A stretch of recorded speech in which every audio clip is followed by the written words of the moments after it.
Donc, mes frères et sœurs, nous allons continuer encore ce matin notre chapitre 12 et nous allons arriver au passage qui était vraiment discuté à plusieurs reprises, le blasphème du Saint-Esprit. Et nous allons essayer de comprendre qu'est-ce que ça veut dire, ça, dans le contexte de Matthieu, bien entendu, dans le contexte du fait que Matthieu essaie de prouver qu'il est roi. Donc, ça rejoint ça quelque part. Je ne peux pas le dissocier du restant de toute la grosse photo de l'évangile de Matthieu qui est de prouver que Jésus est le Christ à ses compatriotes, les Juifs. Notre Père du ciel, pourquoi ton Fils a-t-il dit que de blasphémer contre lui, c'est pardonnable, mais de blasphémer contre l'Esprit, c'est pas pardonnable? Cet Esprit est-tu plus important? On va voir que non, c'est pas ça que ça veut dire. Aide-nous, Seigneur, à bien comprendre. Aide-nous à comprendre pourquoi est-ce que Jésus dit cela. Et comment ça s'applique à nos vies, à nous. Et nous voulons, encore une fois, bien comprendre, parce que nous essayons de comprendre que Jésus est vraiment le roi, le Messie, le fils de David, qui est venu pour annoncer la justice, pour faire triompher la justice comme on a vu hier. Guide-nous, Seigneur. Amen. Donc, je ne sais pas combien de fois il y a des chrétiens qui sont venus me voir pour me dire « François, je me demande si j'ai fait le blasphème contre l'Esprit. Qu'est-ce que ça veut dire le blasphème contre l'Esprit? Est-ce qu'un chrétien peut faire le blasphème contre l'Esprit? » Donc, on va voir ensemble qu'est-ce que ça voulait dire là, maintenant, quand Matthieu l'a dit, quand Jésus l'a dit, qu'est-ce qu'il voulait dire? Mais rappelons-nous, il s'adresse ici à un groupe d'hommes qui sont là, qui sont contre lui. Et c'est à eux qu'il va parler, à ces personnes-là. Mais vous allez mieux comprendre. Nous allons lire, si vous voulez bien, à partir du verset 22 jusqu'au verset 37. Alors on lui amena un démoniaque aveugle et muet, et il le guérit, de sorte que le muet parlait et voyait.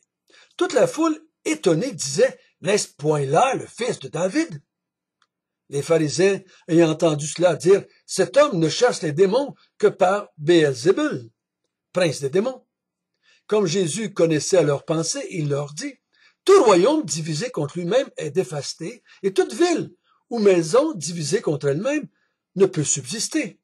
Si Satan chasse Satan, il est divisé contre lui-même. Comment donc son royaume subsistera-t-il?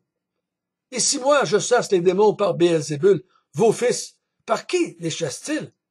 C'est pourquoi ils seront eux-mêmes vos juges. Mais si c'est par l'Esprit de Dieu que je chasse les démons, le royaume de Dieu est donc venu vers vous.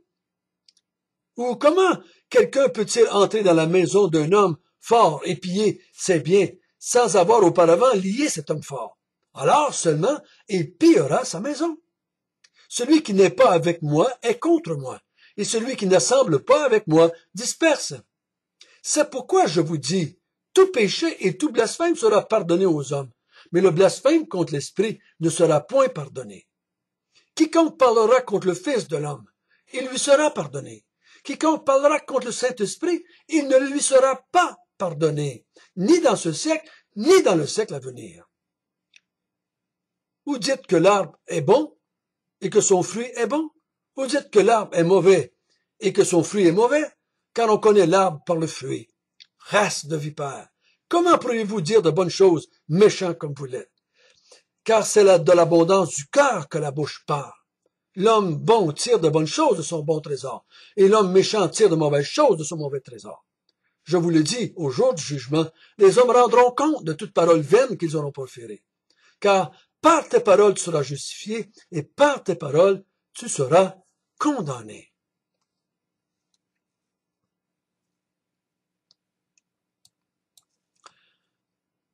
Donc Jésus, après qu'il ait fait tous les miracles et toutes ces choses-là qu'on a vues hier, au verset 22, on lui amène un démoniaque aveugle et muet. Et il le guérit. De sorte que le muet parlait et voyait. C'est drôle, hein, qu'on disait, c'est un démoniaque, puis on dit pas qu'il bave, qu'il crie, qu'il a les yeux virés à l'envers, comme on voit des fois au cinéma, mais il dit, il était aveugle et muet. Des aveugles, des muets, il y en a aujourd'hui, puis on dit pas qu'ils sont démoniaques. Donc, il devait avoir quelque chose de spécial pour qu'on dise cela. Mais Jésus, qu'est-ce qu'il fait? Il le guérit, et vu qu'il parle et qu'il voit, ben on conclut que le démon est parti. La foule dit, ben, ça doit être le fils de David, hein? N'est-ce pas? Ça doit être lui. Regarde les miracles qu'il fait, regarde les grands prodiges qu'il fait. Bon, wow, ça doit être vraiment le fils de David. Ils sont dans la bonne direction, les autres là. Ils sont pas sûrs, n'est-ce point-là? Mais ils sont pas sûrs, mais ils sont dans la bonne direction, du moins. Mais les pharisiens, au verset 24, disent non, non, non, non, c'est pas le fils de David, c'est par les démons, c'est par le prince des démons, Béelzébul, qui chasse les démons. Jésus va démontrer à la foule comment leur logique est idiote, insensée. Et il dit, tout royaume divisé contre lui-même va être dévasté. Toute maison divisée contre elle-même est dévastée. On sait ça. Si un couple est divisé, bien dévasté, ça va finir par faire ça. Comment qu'on a entendu dans l'histoire de famille, de parenté, de villes, de sociétés qui ont eu des problèmes internes et ça leur détruit leur mouvement, leur regroupement. Quand la bataille vient de l'extérieur, ça semble renforcer le groupe qui va s'unir pour faire face à l'ennemi. Mais quand l'ennemi est à l'intérieur, ça détruit tout. Et au verset 26, Jésus dit, si Satan chasse Satan, si Satan est contre lui-même, ben, son royaume ne va pas subsister, il est en train de se détruire lui-même. C'est pas logique, votre affaire. Si moi je les chasse par Béelzébul, vos enfants que vous dites ou qui disent qu'ils chassent les démons, par quelle force le font-ils? Le font-ils aussi par Béelzébul? Si vous leur dites ça, eux autres aussi vont vous condamner.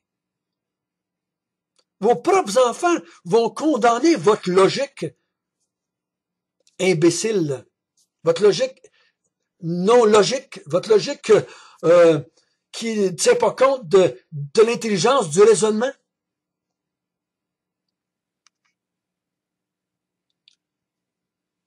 Il dit au verset 29, ou comment quelqu'un peut-il entrer dans la maison d'un homme fort et piller ses biens sans avoir auparavant lié cet homme fort? Là, il va pouvoir piller sa maison. Il dit, si moi je veux rentrer et voler la maison d'un homme et qui ici est à l'intérieur, ben l'homme va vouloir m'arrêter. S'il est plus fort que moi, hein, ben je pourrais pas piller sa maison. Mais si je suis plus fort que lui et que je l'attache après une chaise, puis je le mets dans le garde-robe, je vais pouvoir piller sa maison après. Donc Jésus dit, si moi je chasse les démons, c'est parce que je suis plus fort que Béelzébul. Je suis plus fort que Satan. Donc il dit, votre logique est pas bonne.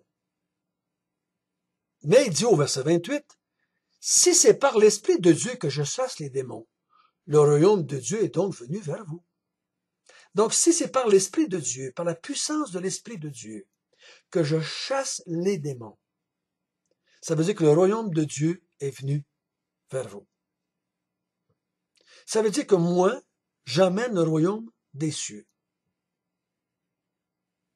Ça veut dire que je suis mandaté par le royaume des cieux. J'agis de la part du royaume des cieux. Si le royaume des cieux me donne son esprit et que je peux combattre les forces démoniaques, je peux à cause de l'esprit que j'ai reçu de mon Père, je suis plus fort que Satan. Donc, c'est parce que le royaume des cieux est venu. Comprenez bien ceci en parenthèse. Tout ce que Jésus a fait pendant qu'il était sur la terre, il le fait par la puissance du Saint-Esprit. Il aurait pu le faire par sa propre puissance en tant que Dieu, mais il le fait par la puissance du Saint-Esprit, parce que pendant qu'il est là, il se soumet à l'Esprit. Il est dirigé par l'Esprit. Il agit par l'Esprit. Il y a de la puissance par l'Esprit de Dieu. Donc il dit, la preuve est faite. C'est par l'Esprit de Dieu que je chasse les démons. Et donc, le royaume de Dieu est venu parmi vous, avec vous,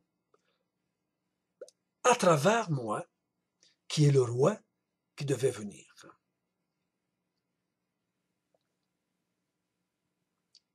Et c'est dans ce moment-là qu'il dit, si vous blasphémez contre moi, si vous me dites toutes sortes de choses contre moi, vous pouvez être pardonné de cela.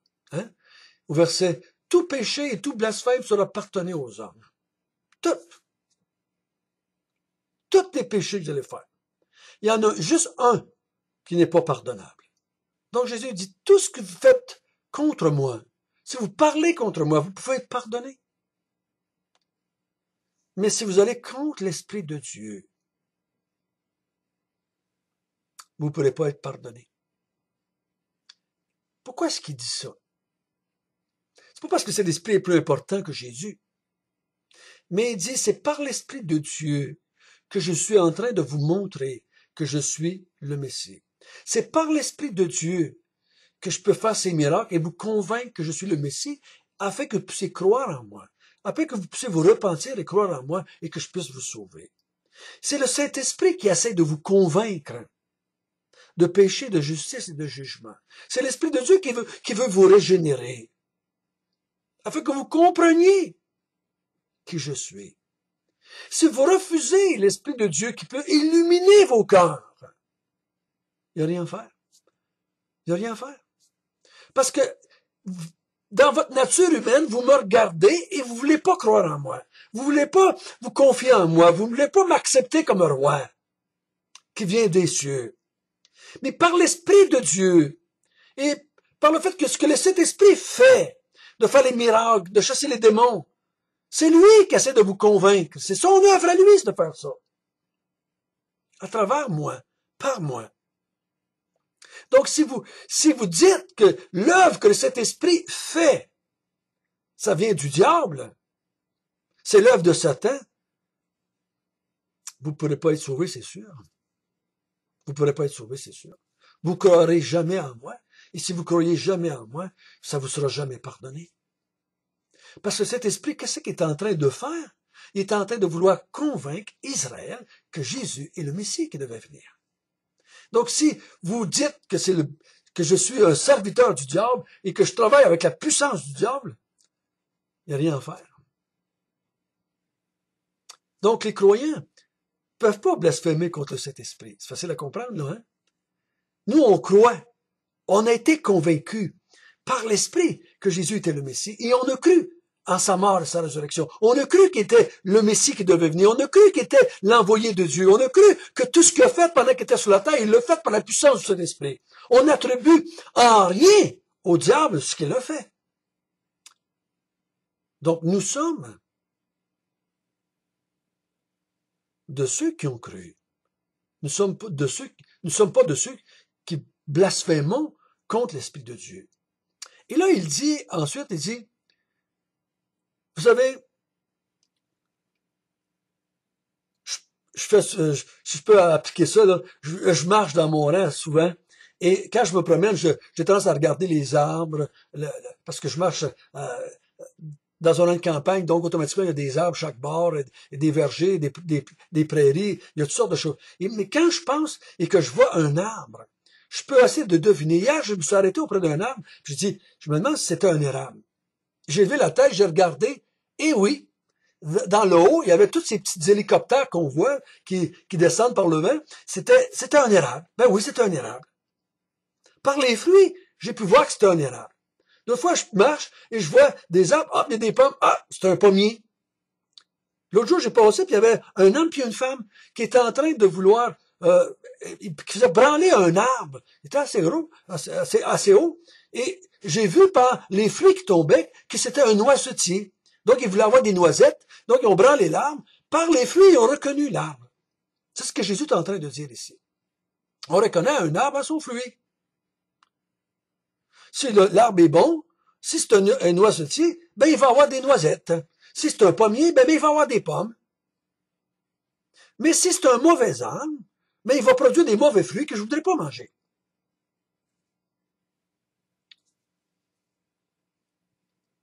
Il dit, ensuite, il donne l'exemple. Il dit, du trésor. Celui qui a un bon trésor dans son cœur va dire des bonnes choses. Celui qui a un mauvais trésor va dire des mauvaises choses. Parce qu'il dit de l'abondance du cœur par la bouche. Il dit, au jour du jugement, il dit, au jour du jugement, tu seras condamné par tes paroles. Tu seras condamné pour toute parole vaine que tu auras prononcée. Ici, Jésus ne parle pas que si les chrétiens parlent entre eux autres de télévision, de hockey, c'est des paroles vaines. C'est pas ça qu'on parle ici, hein? C'est pas ça qu'on parle. Mais il dit, quand vous dites que l'œuvre que je fais, ça vient de Béelzébul, vous montrez votre cœur. Si vous dites que ça vient du diable, ce que j'ai fait, ça montre que votre cœur est mauvais, que votre trésor est mauvais. Si vous dites que ça vient de l'Esprit de Dieu, ça vient de Dieu, vous montrez que l'œuvre de Dieu est en vous, que cet esprit vous a convaincu, vous a montré, vous a ouvert les yeux, vous a ouvert le cœur pour que vous puissiez reconnaître que je suis le Messie. Donc, si vous dites que ça vient du diable, c'est parce que vous avez un corps mauvais. Si vous dites que ça vient de Dieu, vous avez un cœur qui est bon, vous avez un bon trésor. Donc, les vaines paroles ici, c'est de dire que Jésus n'était pas le Messie. Des bonnes paroles, c'est que Jésus était le Messie. Faisons attention de ne pas dire ici qu'une vaine parole, c'est quand on ne parle pas de la Bible. C'est pas ça que je parle. Dans le contexte, c'est tous les hommes rendront compte de toute parole vaine qu'ils auront proférée. Les paroles vaines, c'est de parler dans le contexte contre Dieu, contre Jésus, contre l'œuvre de Dieu, contre l'œuvre du Saint-Esprit. C'est ça, des paroles vaines. Il dit au verset 37, car par tes paroles tu seras justifié et tes paroles tu seras condamné. Donc, si je dis que Jésus est le Christ, le Fils de Dieu, je suis justifié. Si je dis que Jésus est en fait des œuvres du diable, je suis condamné. Notre Père du ciel, béni sois-tu, que tu nous as montré encore ce matin que Jésus a fait l'œuvre des cieux, l'œuvre de Dieu. Merci Seigneur d'avoir changé notre cœur pour qu'on comprenne qu'il était le Messie et que son œuvre était faite par la puissance du Saint-Esprit. Au nom de Jésus.